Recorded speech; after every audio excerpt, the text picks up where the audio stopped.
সব সময় পজিটিভ চিন্তা করুন। যা কিছুই হয়ে যাক না কেন, নিজেকে বলুন কিছুই হয়নি, সব ঠিক হয়ে যাবে। জীবন কখনো কখনো আমাদের কঠিন পরিস্থিতির মুখোমুখি করে। অপ্রত্যাশিত ঘটনা, ব্যর্থতা বা দুঃখজনক পরিস্থিতি আমাদের মনোবল ভেঙে দিতে পারে। কিন্তু এই পরিস্থিতিতে ভেঙে না পড়ে নিজেকে সান্ত্বনা দেওয়া অত্যন্ত জরুরি।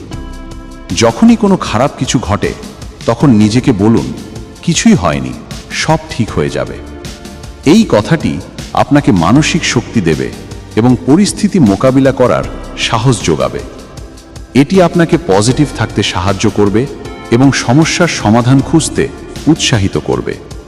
মনে রাখবেন, প্রতিটি খারাপ সময়ের পর ভালো সময় আসে। এটি জীবনের একটি স্বাভাবিক চক্র। তাই ধৈর্য ধরুন এবং বিশ্বাস রাখুন যে সব কিছু ঠিক হয়ে যাবে। ভিডিওটি ভালো লাগলে আর এমনই ভিডিও পেতে চ্যানেলটি সাবস্ক্রাইব করুন।